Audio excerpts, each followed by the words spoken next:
a homeless veteran, stood quietly in court, moments away from being sentenced for a crime born of survival. The judge glanced at the file, then shrugged, ready to deliver the same fate as dozens before him. But just before the gavel fell, an old man in full marine dress blues entered the courtroom, and everything stopped. What he revealed left the entire room speechless, and changed the course of one forgotten soldier's life forever. If you believe no hero should ever be forgotten, type "respect" in the comments. Snow drifted down in slow, lazy spirals, blanketing the city in silence broken only by the distant wail of sirens and the occasional honk from a frustrated cab driver. In Fort Greene Park, where families strolled in warmer months and joggers filled the trails at dawn, a figure sat slumped on a worn wooden bench beneath a lamppost that flickered with weary inconsistency. Walter Grady, 66 years old and forgotten by most, huddled in a threadbare coat several sizes too big, his breath rising in trembling clouds that vanished into the gray afternoon air. His beard, thick and unkempt, was crusted with frost. Deep lines carved his face like scars, etched by time and regret. The coat he wore bore the faded logo of a long-defunct hardware store, and beneath it, layers of mismatched shirts failed to keep the cold from gnawing at his bones. His boots, cracked leather held together with duct tape, betrayed the many winters they had failed to withstand. A battered duffel bag rested between his legs, one strap fraying to the edge of disintegration. He clutched it with both hands, as if letting go meant losing the last piece of himself still worth keeping. People passed by, some quickly, some slowly, but none made eye contact. A young mother steered her child away without a word. A man in a business suit checked his phone as he walked past, barely registering Walter's existence. The world had developed a skillful blindness for men like him. Invisible, disposable, forgotten. Inside the duffel was a carefully folded American flag, its stars still bright despite the grime that clung to its edges. There was also an old photograph, creased and nearly torn, showing a group of young soldiers in jungle fatigues, their smiles too wide, their innocence frozen in time. Walter stared at it sometimes for hours, mouthing names he hadn't spoken aloud in years. Most of them were gone now, some to war, others to time, and a few to the bottle that now called his name in restless nights. His body trembled with the chill, but it wasn't just the cold. It was the weight of memories, of failures, of a world that had once pinned medals to his chest and now wouldn't even meet his gaze. A gust of wind swept through the park, scattering leaves and biting through his layers like broken promises. Walter didn't flinch. He simply pulled his duffel closer, hunched deeper into his coat and stared out across the snow-covered grass with eyes that had once seen combat zones and now only saw the slow erosion of dignity. No one knew that just days from now, this quiet, frost-bitten figure would bring a Brooklyn courtroom to a standstill. For now, he was just another homeless man on a bench, another ghost wandering the streets of a city that had no place left for old soldiers. It started like most of Walter's mornings, with the biting cold gnawing at his fingers and the hollow ache of hunger curling in his gut. The snow had hardened overnight into crusted ice, turning every step into a gamble. He moved slowly along the alley behind Vanderbilt Avenue, his joints stiff, his breath shallow. In one gloved hand he carried an empty paper cup, in the other a stick he used to probe the contents of trash bins, careful not to slice his hands on broken glass or rusted metal. Somewhere nearby, sirens wailed briefly then faded. Walter didn't look up. Sirens were as common to him now as birdsong once was. He focused on the bin in front of him, nudging it open with practiced ease, a half-eaten sandwich still wrapped in foil, a crushed water bottle with a few sips left. Small victories. He didn't hear them approach. The crunch of boots on frozen pavement might have warned anyone else, but Walter had long since stopped looking over his shoulder. When the voice came, sharp and official, it cut through the morning air like a bayonet. "Sir, step away from the bin." Walter froze. Slowly, he turned. Two NYPD officers stood a few feet away, one younger, still learning how to keep his hand relaxed on his belt, the other older, with tired eyes and the weathered face of a man who'd seen too much and believed too little. Their cruiser idled just down the alley, exhaust curling upward like smoke signals. "What's the problem, officers?" Walter asked, voice gravelly from disuse. "You match a description," the older cop said, his tone flat. "Pharmacy on DeKalb was broken into last night. Witness saw a male, mid-60s, scruffy, dark coat. That you?" Walter blinked. "I've been out here all night. Didn't break into anything." "You got anyone can vouch for that?" the younger cop asked, stepping forward. Walter didn't answer. He didn't have anyone. Hadn't in years. Not since the shelters turned him away for lack of ID. Not since the system buried his past under paperwork and apathy. He looked down, pulled the duffel closer to his chest. "No ID, no alibi." The older cop sighed. "Turn around, hands behind your back." Walter didn't argue, didn't raise his voice or beg. He simply nodded and turned, the cold bite of steel cuffs against his wrists barely registered.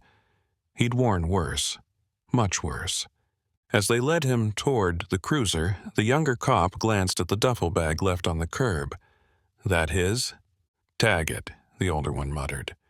"Doubt there's anything in there worth stealing."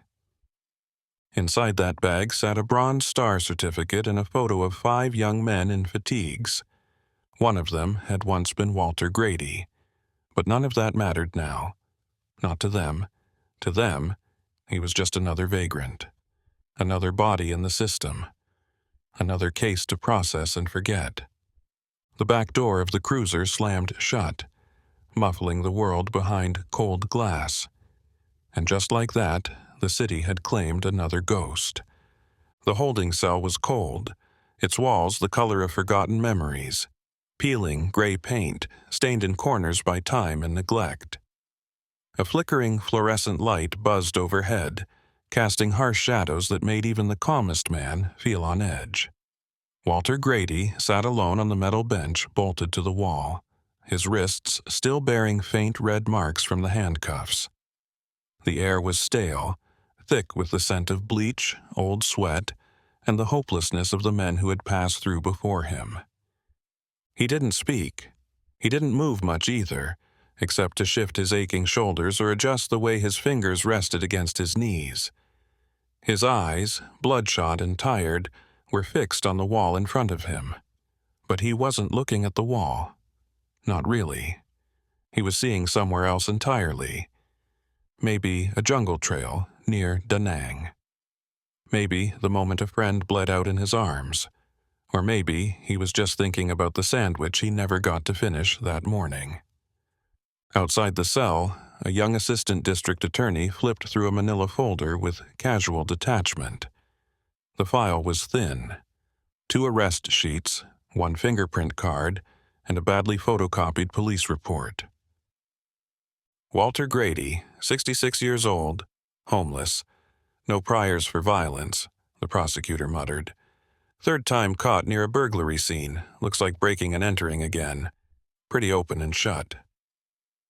The clerk next to him nodded and jotted down a number. Docket, number 1884, afternoon calendar, Judge Morrison. Public defender? None assigned yet, the clerk replied without looking up. They're backed up. The prosecutor shrugged. He probably won't fight it anyway. Inside the cell, Walter ran a hand down his weathered face. He'd heard the voices through the slit in the door. Heard the numbers.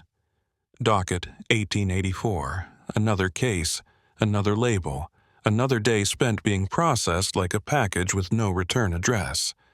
He wasn't a man anymore, not in their eyes. Just a line on a schedule and a problem to be solved before the next coffee break. A guard slid a paper bag under the door. Inside, a sandwich on dry wheat, a bruised apple, a tiny bottle of water. Walter didn't touch it. His stomach growled, but his mind was elsewhere. He didn't fear the court, not really. What he feared was being misunderstood again. Misjudged. Dismissed.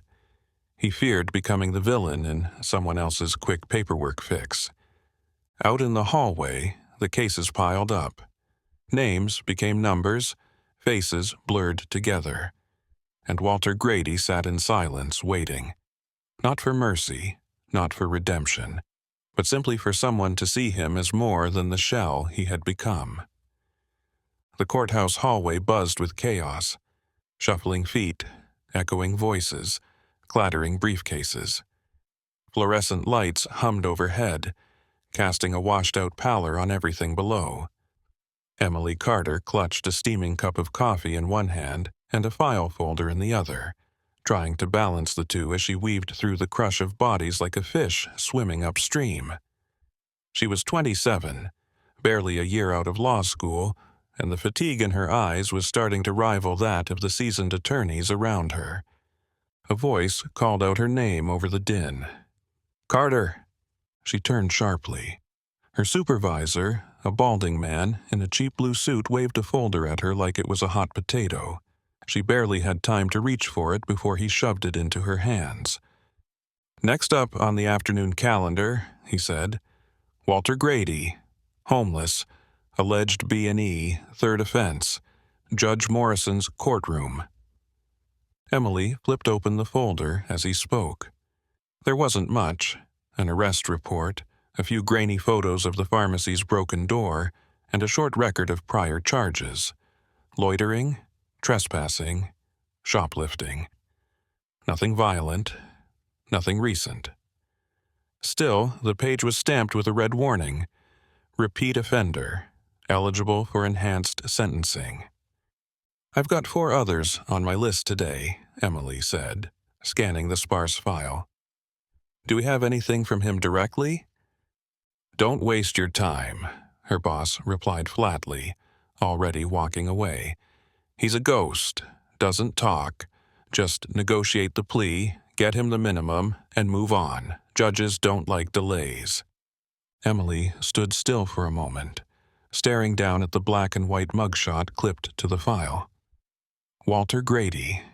66, hollow eyes, scraggly beard, expression unreadable. She closed the folder slowly, pressing her fingers against its creased edges. She had been warned about getting too involved. Keep it clean, stay detached, don't let the sad story sink in. But something about his eyes in that photo, something beyond the grime and defeat, made her pause. She'd seen eyes like that once before, when her own grandfather sat quietly in his recliner, staring at nothing, lost in memories from a war he never talked about. Emily exhaled, rubbed the back of her neck, and turned toward the interview room. The file was thin. The time was short. But something in her gut told her this case might be more than what the papers showed. She adjusted her coat, took one last sip of cooling coffee, and whispered to herself, "Let's meet the man they've already decided to forget." The courtroom held the weary weight of routine: stale air, stiff benches, and a quiet murmur of restless bodies waiting for justice that rarely arrived as anything more than a sentence.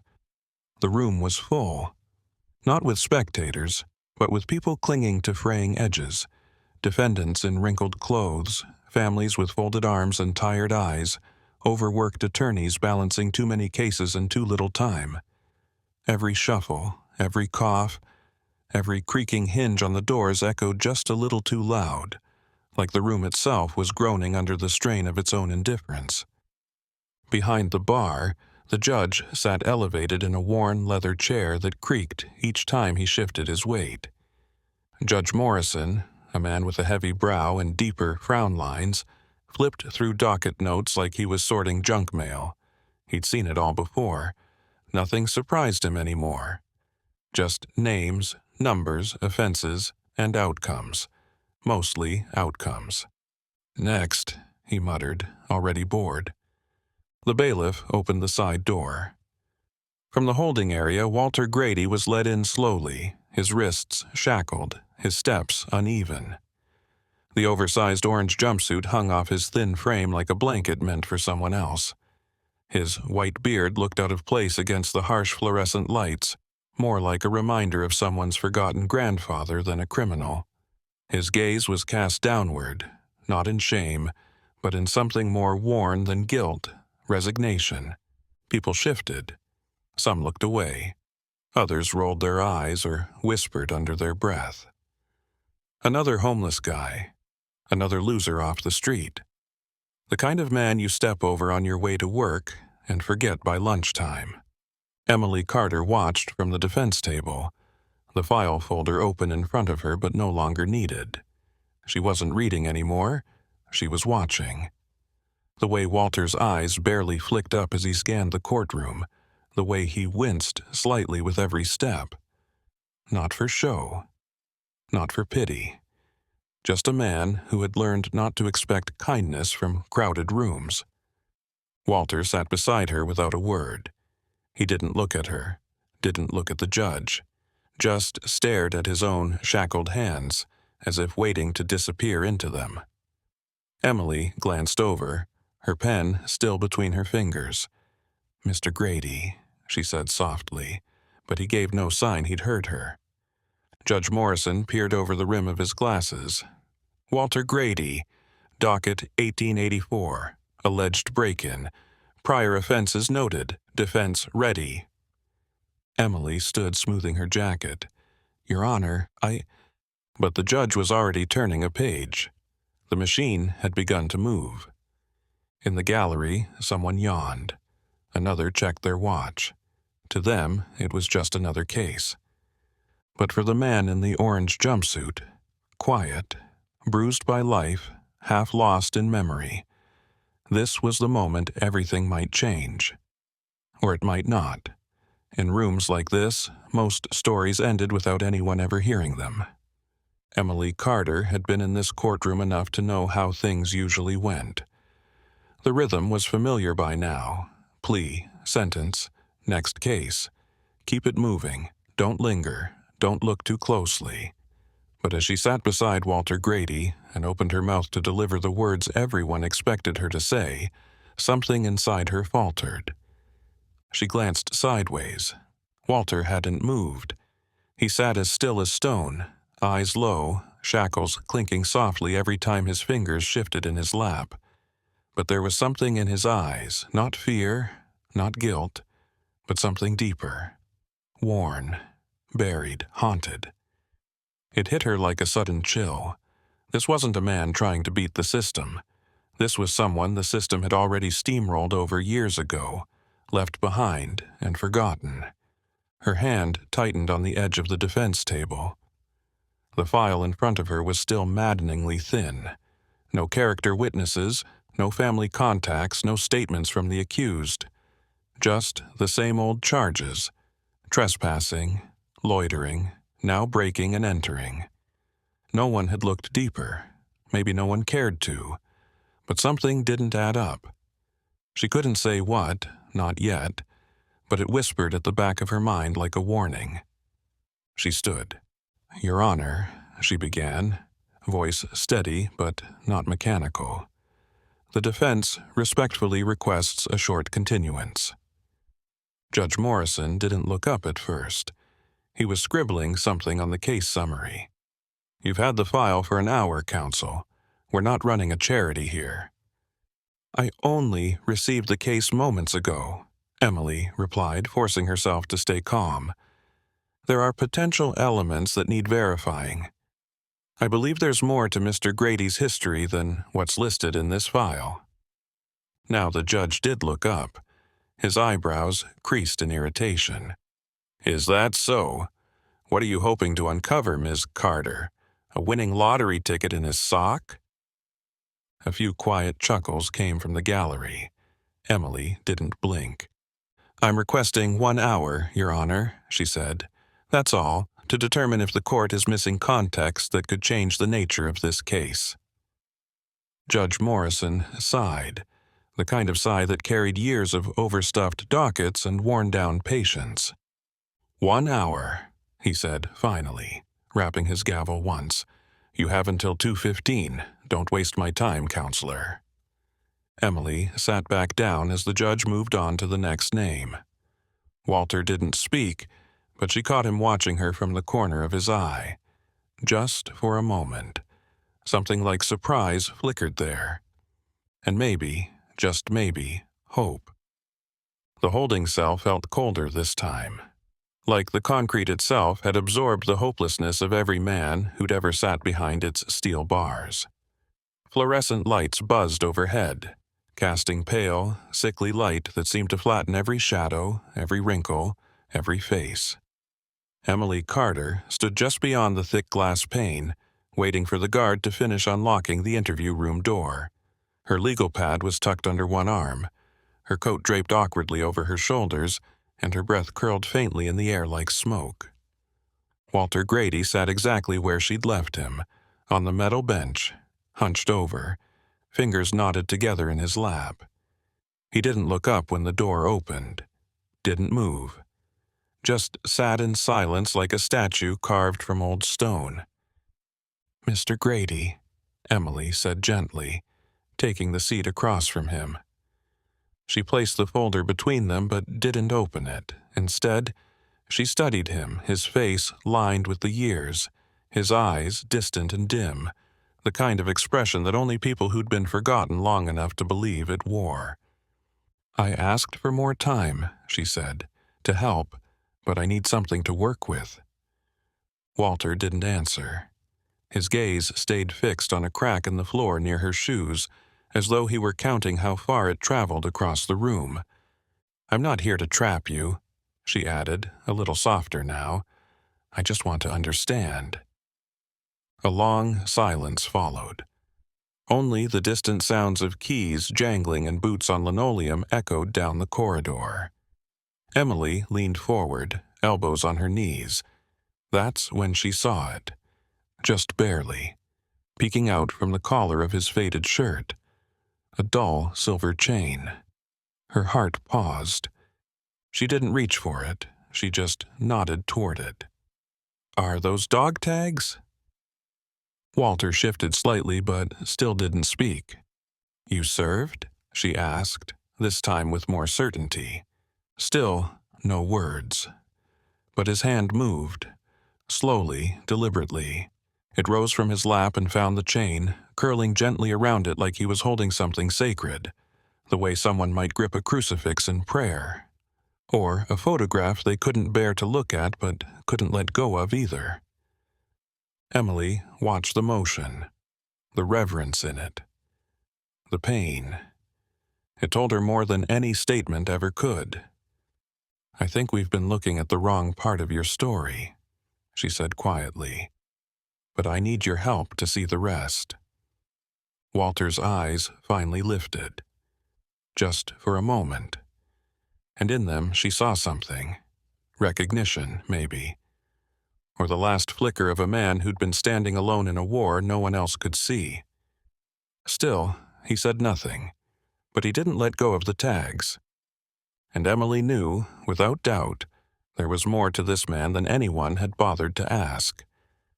The duffel bag lay on the bench in the evidence room, tagged and numbered like every other piece of forgotten property in custody. It was stained with age and use, the canvas worn thin at the seams, one strap barely holding on by a thread.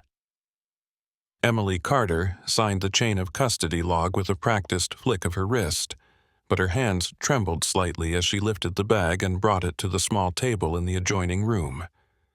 She wasn't entirely sure what she was looking for, just that something had shifted. The dog tags had confirmed it. Walter Grady wasn't just another name in a case file. He wasn't just another man caught between the cracks of a city that moved too fast to care. There was history here, a past that mattered. She could feel it in the silence he carried. The zipper protested as she drew it open. Inside, she found layers of carefully folded clothes, threadbare, patched, but folded all the same. A can opener, a broken watch.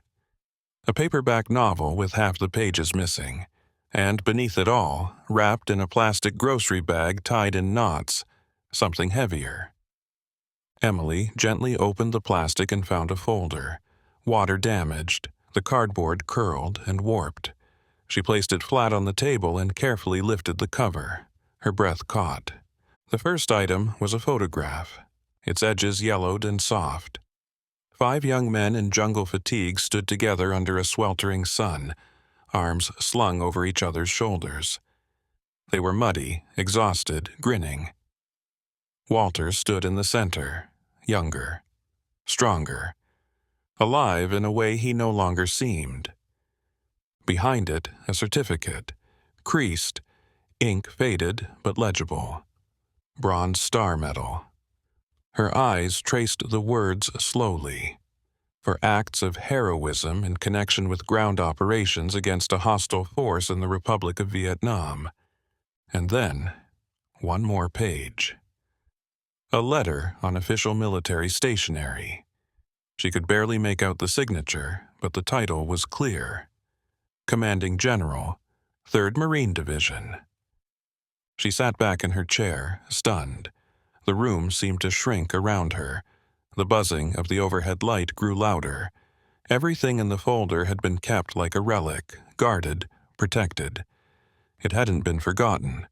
Walter had carried it with him, always. Not for recognition, but because it was all he had left of the man he once was. "Why didn't you say anything?" she whispered aloud, though she already knew the answer. Men like Walter Grady didn't talk about medals. They talked with actions. And when the noise got too loud, they just stopped talking altogether. She closed the folder with reverence, not as evidence, but as testimony. This wasn't just a case anymore. It was a man's legacy, and someone needed to stand up and say it out loud. The holding cell was quiet again, but not empty. Emily sat on the metal bench across from Walter, her coat still buttoned up against the cold that seemed to seep from the very concrete itself. The folder sat between them now, closed, but heavy with meaning. She hadn't said much since placing it down. She didn't have to. Its contents had done the talking. Walter hadn't touched it. But his eyes had lingered on the edge of the photograph when it peeked out, a flicker of something old and raw breaking through the haze that usually dulled his gaze. He sat hunched forward, hands clasped loosely, wrists still cuffed, though he no longer seemed to notice. For a long time, the only sound was the soft ticking of the hallway clock. Then, without lifting his head, Walter spoke. "I wasn't supposed to come home," he said, voice low and rough like gravel rolled through smoke. "Lost my whole fire team in a valley I can still see every time I close my eyes. Charlie got the drop on us. Ambush. They were gone in minutes." Emily didn't move. She let the silence hold the space between them, thick and sacred. "I dragged 2 of them back to the convoy," he continued. "Didn't even know they were dead until I stopped running. Couldn't leave them, couldn't leave anybody." His fingers twitched slightly, like they were remembering the weight of bodies once carried through mud and fire. "After that," he said, his voice distant now, "they sent me stateside. Said I needed rest. But I couldn't rest. Couldn't sleep. Couldn't stand fireworks. Couldn't sit in a quiet room. Everything felt wrong." Emily swallowed hard but didn't speak. "When I got back," he added, a bitter edge creeping into his words, "there were protesters waiting at the airport. Called us baby killers, spat on us. They didn't know me, didn't know what we left behind." His shoulders slumped lower. "Tried to get work, and got some for a while. Then the nightmares got worse. Couldn't hold anything steady. Didn't want to talk about it. No one wanted to hear it back then. He finally looked up. His eyes met Emily's, tired, heavy, but clear for the first time. "You're the first one that asked." It wasn't a confession, it was a release. A small crack in the dam of silence he'd built over decades. Emily leaned forward. "I'm listening now." Walter nodded slowly, and for the first time in years he believed someone meant it. Emily stood just outside the courtroom doors, heart hammering against her ribs like it wanted to escape. The folder felt heavier than it had before. More than paper. More than history. It carried the weight of truth, long buried, and now begging for breath. She looked down at the photograph again before slipping it back inside. The faces in it smiled up at her, frozen in time. One of them still walked the earth, bruised and unseen, and she was the only one trying to make that matter. Inside, the courtroom was as indifferent as it had been an hour ago. The same tired shuffle of feet, the same distant voices, the same smell of old air and cheap coffee. Judge Morrison sat high on the bench, flipping through his docket without looking up. The bailiff announced the next case. Docket 1884, People v. Walter Grady. Walter was led in from holding, still in his orange jumpsuit, but his head held a little higher this time. Emily rose as he was brought to the defense table. She noticed the way he glanced toward her now, no longer retreating behind silence, but cautiously leaning into the idea that maybe, just maybe, someone was standing with him. Judge Morrison adjusted his glasses, glancing toward the file like he already knew what he'd say. "Miss Carter," he drawled, "we gave you an hour. Please tell me you're not going to waste more of the court's time." Emily cleared her throat and stepped forward, the folder gripped tightly in her hands. "Your Honor," she said, her voice steadying as she spoke, "we are requesting the opportunity to present mitigating evidence regarding Mr. Grady's service history. He is a decorated veteran, awarded the Bronze Star for heroism in Vietnam. We have supporting documentation, including commendations and personal testimony that—" The judge raised a hand, cutting her off mid-sentence. "Counselor," he said, his tone sharper now, "you expect me to change course over some old war stories." There was a low murmur from the gallery, a few heads turning, but no one spoke. Emily's jaw clenched. "These aren't stories, Your Honor. They're documented facts. Walter Grady didn't just serve, he sacrificed. And he's been carrying that burden without help for decades." The judge leaned back in his chair. He's not on trial for what happened 50 years ago. He's on trial for what he did last night. Emily didn't flinch. And what happened 50 years ago explains why he's standing here now. Morrison stared at her for a long moment, eyes unreadable. Then he sighed and pinched the bridge of his nose.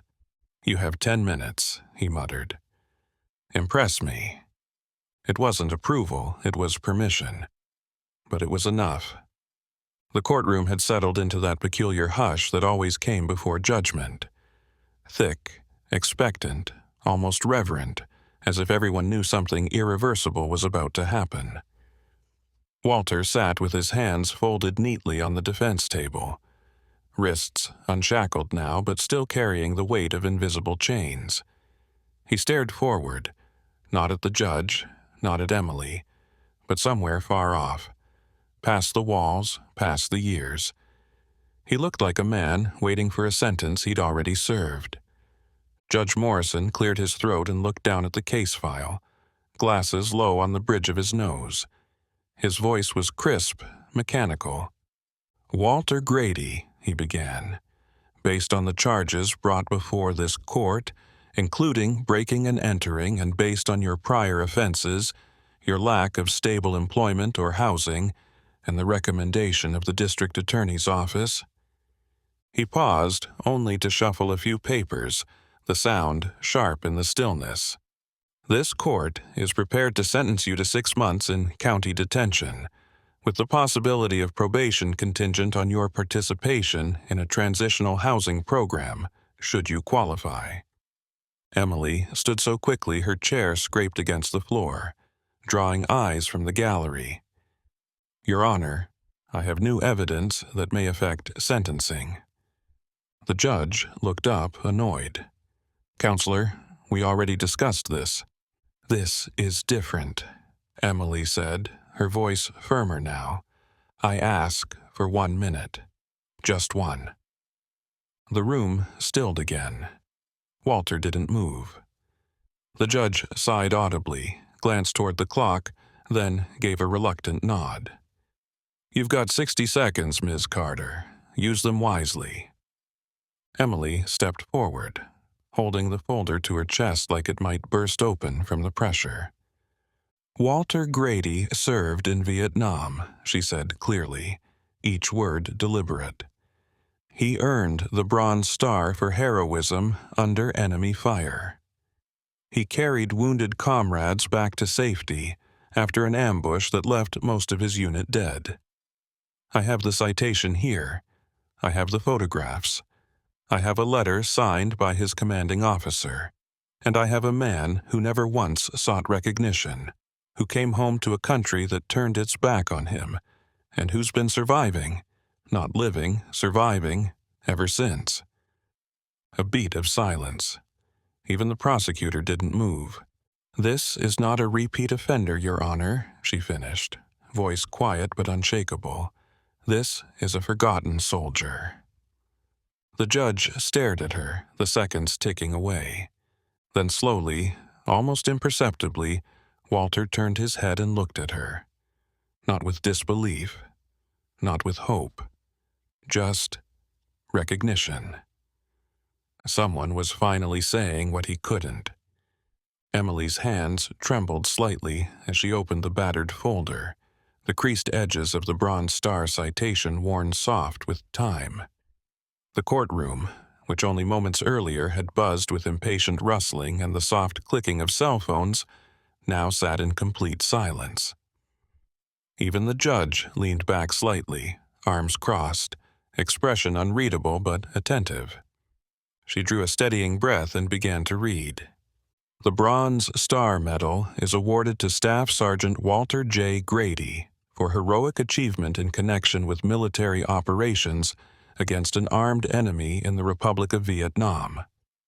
Her voice was calm, clear, and unwavering. On March 17, 1970, during a coordinated ambush in the Phu Bai Valley, Staff Sergeant Grady repeatedly exposed himself to enemy fire to retrieve wounded members of his platoon. Despite sustaining shrapnel injuries to his left shoulder and leg, Staff Sergeant Grady carried 3 injured soldiers over open terrain under direct fire, refusing medical evacuation until all others had reached safety. No one moved. The judge's pen, once scratching at notes, had stilled. The prosecutor sat motionless, fingers frozen mid-fidget. A soft mechanical hum filled the room, the only sound besides Emily's voice. The court stenographer, a woman known for her lightning-fast fingers and steely focus, had paused, her hands resting gently on the keys. Emily continued. His actions demonstrated extraordinary courage, decisive leadership, and unwavering commitment to the mission and the lives of his fellow Marines. His valor reflects great credit upon himself, his unit, and the United States Marine Corps. When she finally looked up, the words hung in the air like a ghost, something sacred that refused to vanish, something too heavy for the room to absorb all at once. Her voice had not risen. She had not pleaded. But in that moment she had drawn back the curtain on a life no one in that courtroom had cared to ask about. Until now. Walter sat very still beside her, his hands folded again, but not clenched. There was no triumph in his face, no pride. only the solemn weight of memory. His eyes were glassy but dry, his jaw set. This wasn't about vindication. It never had been. Across the room, a woman in the gallery dabbed at her eye. A man wearing a security badge shifted uncomfortably, gaze lowered. The judge exhaled slowly, the papers before him untouched. And the silence, that impossibly deep, respectful silence, lingered just a moment longer. Because, for the first time, Walter Grady wasn't a defendant. He was a hero. The silence fractured slowly, like ice cracking under the weight of something unspoken. Emily closed the folder with care, her hands still resting on its worn cover. For a moment she thought, hoped, that the gravity of what she had read might bend the room, might break through the courtroom's practiced indifference. Walter hadn't moved beside her, but she could feel something shift in the air around him. A tension, like a breath being held. Judge Morrison leaned back in his chair, fingers steepled beneath his chin. He didn't look moved. He didn't even look surprised. After a moment, he let out a soft, dismissive sound, a scoff, sharp and dry. "That's quite the tale," he said, finally breaking the silence. "Heroism in the jungle, medals, sacrifice, and I'm sure it's all true." Emily stiffened, sensing the turn before the words even landed. "But that," the judge continued, his tone colder now, "was 55 years ago. This is a court of law, not a history class." He leaned forward on the bench, hands now gripping the edge. "Mr. Grady isn't here today because of what he did in Vietnam. He's here because he was caught at the scene of a felony. He's here because this isn't his first time standing in front of a judge. He's here because we have laws and consequences." Emily opened her mouth to respond, but he held up a hand. "I'm not interested in turning this courtroom into a memorial service," Morrison said, voice tight with finality. "Yes, it's tragic. Yes, it's unjust, in a broader, systemic sense, but my job is not to atone for the sins of a nation. My job is to uphold the law." He turned his attention to the paperwork again, flipping a page without looking up. "Bronze stars don't excuse burglary. War stories don't erase criminal records, and sympathy doesn't substitute for sentencing." The room, once heavy with reverence, now felt colder somehow. Colder than the concrete beneath their feet. Emily could feel the blood rising in her cheeks, her fists tightening at her sides. She didn't expect the judge to break into applause. But this disregard. It burned. Beside her, Walter remained silent, unflinching, like he'd seen this before, like he'd known it was coming. Because for some men, the battlefield never ends. It just changes shape. And this courtroom, like so many places before it, had become another fight to survive, a place where medals meant less than misdemeanors, and dignity came second to a docket. The judge had returned to his paperwork, his pen scratching across the surface with indifferent finality. Emily sat frozen, the folder still resting in front of her like a closed chapter no one cared to read. Around them, the room slowly began to stir, shoulders shifting, whispers rising, the murmur of normalcy returning after the echo of something almost sacred. Then it happened. The heavy courtroom door creaked open.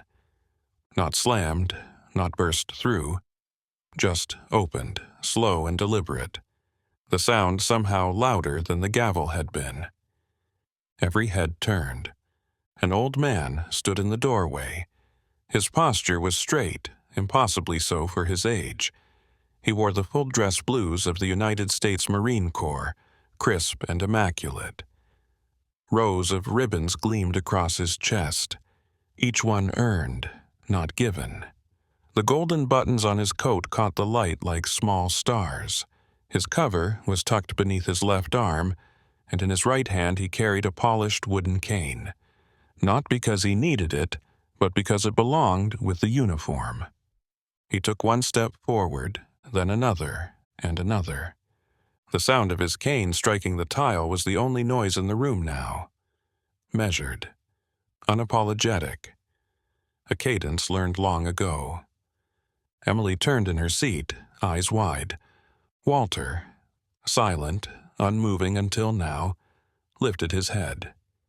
His expression didn't change, but something behind his eyes flickered, soft and sharp at once, like an ember fanned to life. The old Marine reached the front row of the gallery and stopped, standing at attention. He didn't look at the judge. He didn't look at Emily. His gaze was locked on Walter, locked and unblinking. A battlefield recognition in a civilian room. Emily stood slowly. "Your Honor," she said, her voice low but urgent. "This man is Colonel James Prescott, retired. He's here on behalf of the defense."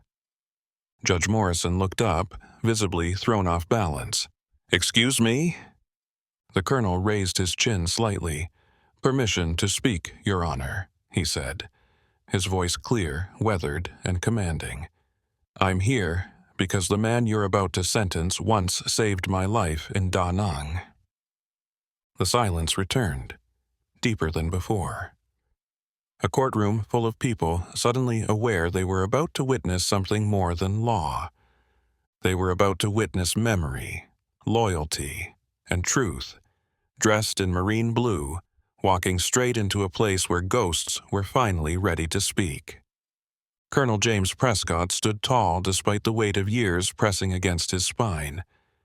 His uniform was immaculate, every crease and medal a testament to decades of service, each one worn like a scar he chose to carry with pride.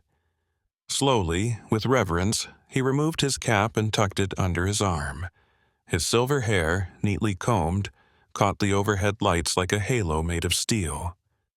"Permission to speak, Your Honor," he said again, louder this time. His voice didn't waver. It didn't need to. The courtroom had gone utterly still. Whatever low murmurs or shifting bodies there had been evaporated the moment those words echoed through the chamber. The gallery froze. The prosecutor looked stunned. Even the stenographer blinked, unsure whether to resume typing or just listen. The judge, who had so far dismissed everything with legal detachment, stared like the man standing before him had walked in from another world. "I'm Colonel James Prescott, United States Marine Corps, retired," the man said, his chest rising slowly. "Serial number 0796430. I served 2 tours in Vietnam, and I'm here because the man sitting at that defense table saved my life in Da Nang in March of 1970. He paused, letting the words hang, letting them be felt. "I was a young captain then," he continued. "My convoy was ambushed outside of Hill 55. Chaos. Fire from both sides of the trail. I took shrapnel to the leg and went down. Couldn't move. I still remember the smell, cordite, blood, wet earth, the kind of day you don't walk away from." He looked over at Walter, and something passed between them. Recognition. Not just of faces, but of souls that had once stood back to back in the fire. "Walter Grady," Prescott said, voice tightening, "was just a sergeant then. He disobeyed orders to stay in cover, crawled through mud and bullets to get to me. Hauled me 200 yards to the evac zone with a bullet in his own side. Refused a stretcher until every other man was out." Walter looked down, jaw clenched, unmoved by the praise. The memories weren't medals to him. They were ghosts. Prescott turned back to the judge. "You want to talk about character, Your Honor? Talk about service? About what kind of man sits in that chair today?" He pointed toward Walter, not accusatory but proud. "That man is a hero, not was, is. And if you're going to sentence him today, then you'd better do it knowing exactly who you're condemning." The judge said nothing. No one did. Because suddenly the courtroom wasn't a courtroom anymore. It was a battlefield, and one of its oldest warriors had just come home to stand watch. Colonel Prescott took the witness stand with a solemnity that silenced even the rustle of papers. The bailiff administered the oath, and he raised his hand without hesitation, eyes steady, posture unwavering. When he sat, it was not with the stiffness of old age, but with the bearing of a man who had spent a lifetime following order and purpose. The courtroom, packed moments before with idle impatience, now hung on every breath. He cleared his throat once and began, his voice deep, firm, and unyielding. It was March 17th, 1970, Phu Bai Valley, South Vietnam. I was leading a logistics convoy through a narrow jungle trail. We were supposed to rendezvous with an infantry unit by dusk, but just past the third river crossing, everything changed. The judge leaned back, his eyes no longer skeptical, but studying. Emily sat with her pen frozen mid-scribble, watching. Walter didn't move. He hadn't since the colonel entered. He stared at nothing, but his grip on the bench had tightened, knuckles white. "We didn't see the tripwire," Prescott continued. "First truck hit a mine. The rest of us barely had time to react before they opened up on us. AKs, RPGs ambush from both flanks. We were pinned, men were screaming, vehicles on fire. We took casualties immediately." His tone didn't rise. It didn't dramatize. He didn't need to. I caught a piece of shrapnel in the thigh, dropped like a sack of bricks. Couldn't move. Couldn't call for help. Just lay there watching the jungle move like a wave of death coming for us. He paused only briefly, not for effect, but for breath. And then Grady appeared, he said quietly. Sergeant Walter Grady. He was already bleeding from the side, but he charged straight through the fire line. No cover, no hesitation. He grabbed me by my gear and dragged me 200 yards, while tracers lit the air around us like fireworks. Prescott looked directly at the judge now. "I begged him to leave me. I ordered him to, but he wouldn't. Said no Marine gets left behind, not on his watch." A single cough echoed from the gallery, then silence again. When we got to the evac point, he collapsed, passed out cold, still holding onto my vest. Prescott exhaled slowly. "I wouldn't be here today if it weren't for him. Neither would 4 other Marines from that convoy." He turned slightly toward Walter. "Some heroes wear uniforms. Some carry medals. And some walk our streets invisible, forgotten. But I never forgot." Neither did Walter, though he still wouldn't meet his friend's gaze, because some memories weigh more than any medal ever could. Colonel Prescott sat forward on the witness stand, his hands folded over one knee, gaze steady and voice still carrying the weight of men and moments that never left him. The courtroom listened as if under a spell, drawn not by spectacle, but by truth. Raw, unvarnished, and long overdue. "I tried to track him down after the war," Prescott said, his voice softer now, tinged with something that sounded dangerously close to guilt.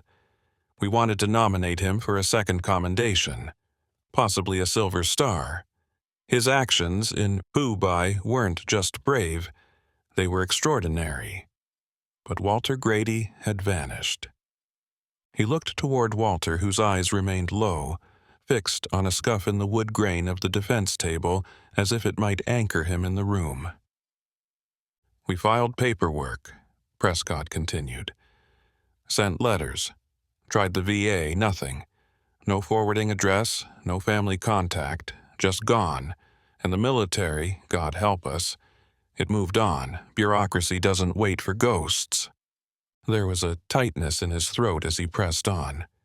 "I thought maybe he had re-enlisted, maybe changed his name. But years passed, and nothing. Eventually, the file got buried under 100 others just like it, lost in red tape. No medal, no mention. He exhaled slowly, then looked at the judge again.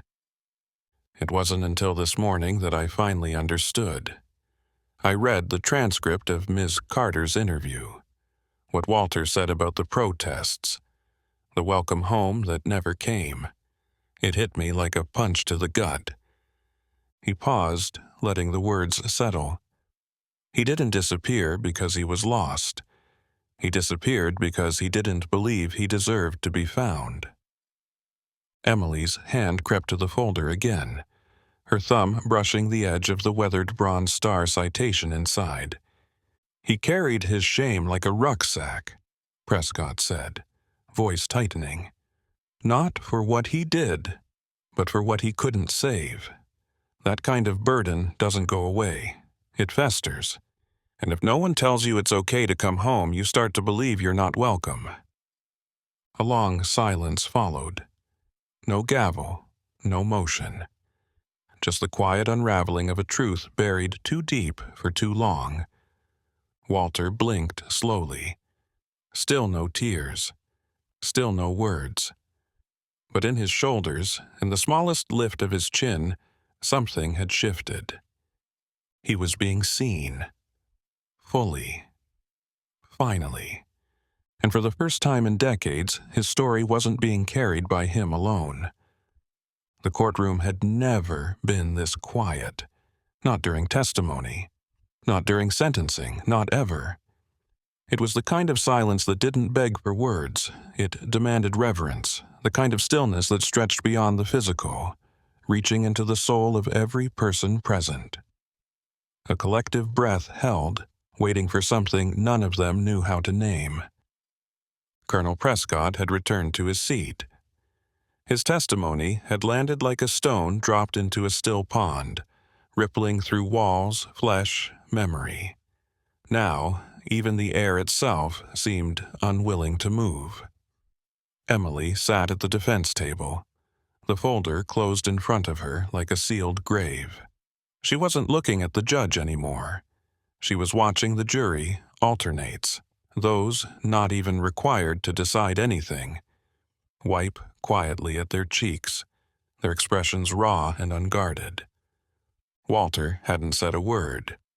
Not during the colonel's testimony, not since the first syllable of his citation had been read.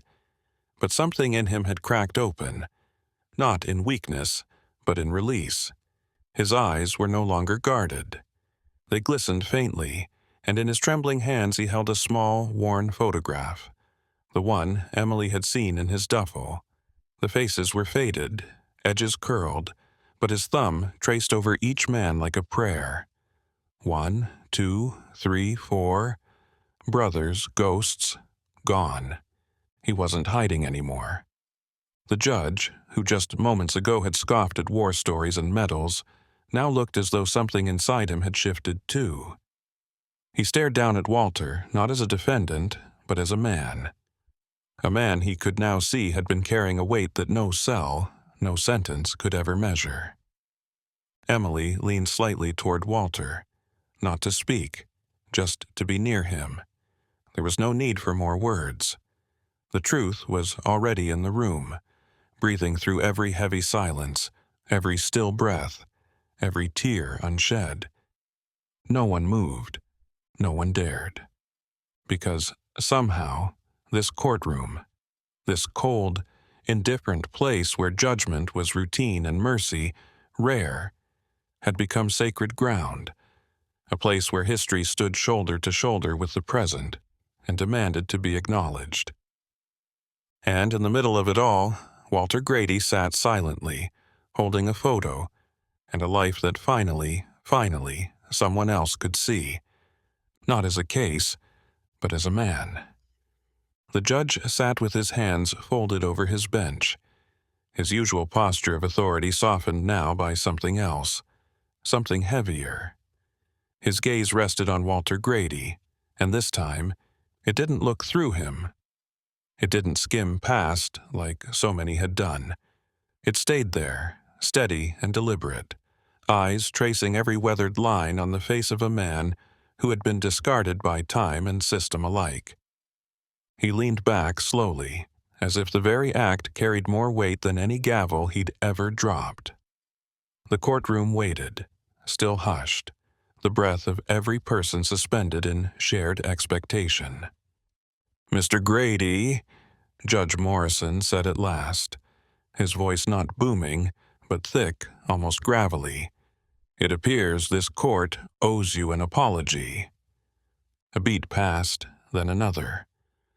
The words didn't come from a place of pity. They came from understanding, regret, and maybe even shame. He continued, "This courtroom sees dozens of cases a day, and it's easy, far too easy, to let those cases become numbers, to forget that behind every charge is a story, and behind every story, a life." He looked toward Emily briefly, then back to Walter. "This court recognizes that you are not a threat to society. You are a man who served with distinction, who returned to a country unready to welcome you home, and who has lived in silence far too long." Walter remained motionless, the photograph still cradled in his hands like something too sacred to be put away. His eyes were wet now, but he didn't look away.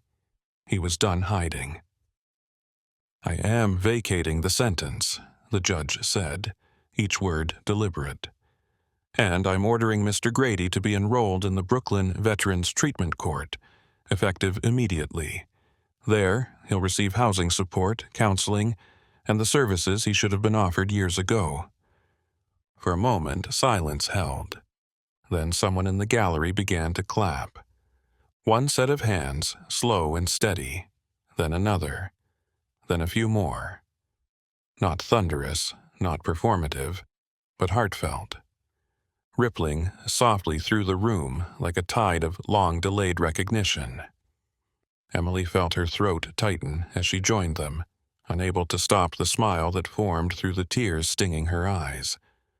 Walter didn't speak, but he turned just slightly to look at Colonel Prescott, who stood now, chest high, offering a single, proud nod.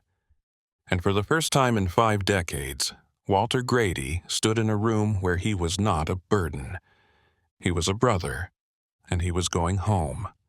The courthouse doors opened with a slow creak, and for a second the sunlight felt too bright, like a world that had gone on too long without noticing the man now stepping out beneath its sky. Walter Grady blinked against the glare, the chill in the air cutting sharper than it had that morning, though it was no colder than usual. It just felt different now, clearer, like the air was finally his to breathe. Reporters clustered at the base of the courthouse steps, microphones raised, cameras flashing like bursts of lightning. Their voices overlapped in a chaotic hum. "Mr. Grady, how does it feel? Were you aware the court had your military records? Do you think justice was finally served today?" Walter flinched at the noise, his hand instinctively tightening around the duffel bag that had been returned to him. The bag was still weathered, still worn, but now it rested on a shoulder that no longer bore its weight alone. His eyes darted, uncertain, searching for something familiar in a sea of strangers. Colonel Prescott was beside him in an instant. Without ceremony, without fanfare, the old Marine placed a steady hand on Walter's shoulder. The pressure was firm but warm, anchoring. "You're not alone anymore," he said, voice quiet but unshakable. Walter didn't respond, not with words.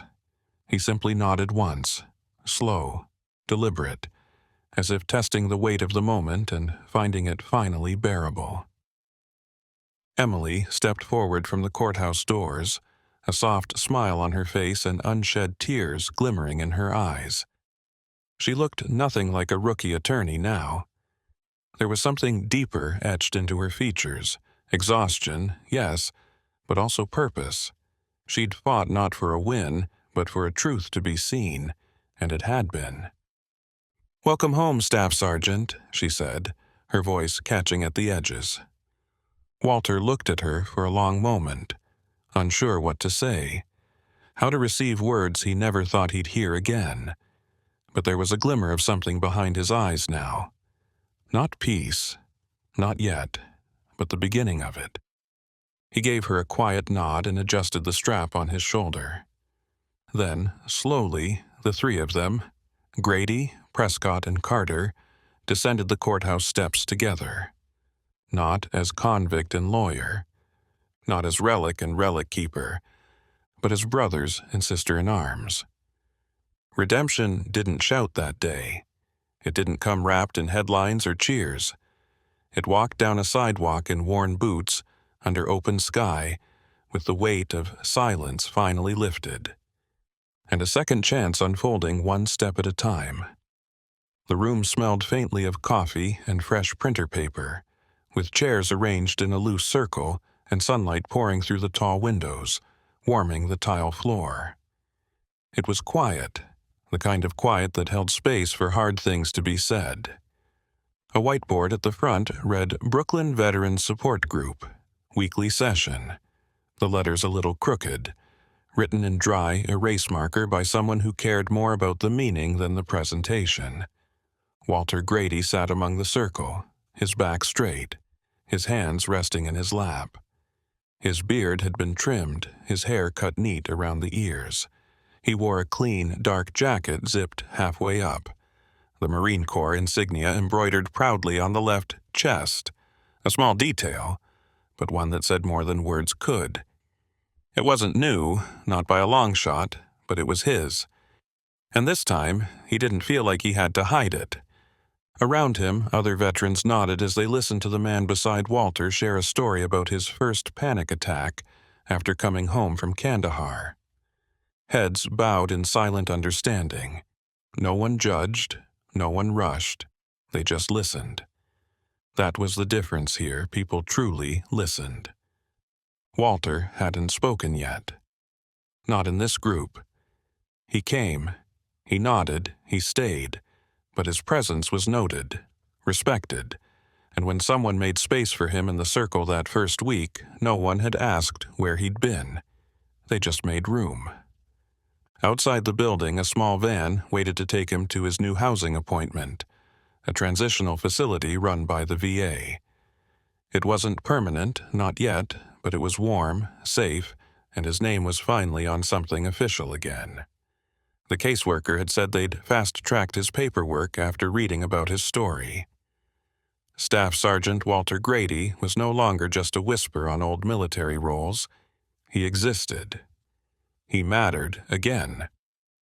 After the session, a younger Marine approached him, shy, barely 20, still carrying the stiff posture of someone trying too hard not to break.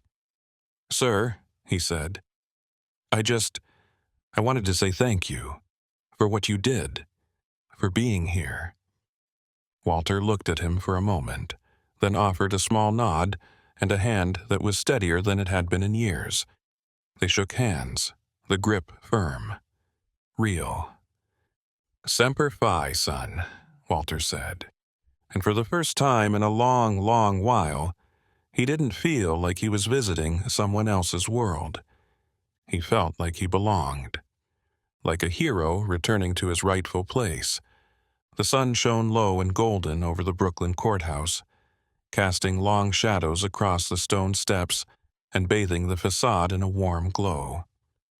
A small crowd had gathered near the entrance, some in suits, others in uniforms, and a few just in worn jeans and windbreakers. A quiet murmur moved through them, respectful, reverent. There were no balloons, no podium, no speeches, just a single easel, draped in a black cloth, waiting. Walter Grady stood beside it, dressed in the same jacket he now wore every day, the Marine Corps insignia stitched proudly over his heart. His posture had changed in the weeks since that day in court. He still walked with caution, still carried years of silence in his gait, but now he met people's eyes when they spoke to him. Now he stood like a man who remembered how. Emily was there, standing just behind him, her hands folded in front of her. Colonel Prescott stood on the other side, back straight as ever, though he no longer needed to be.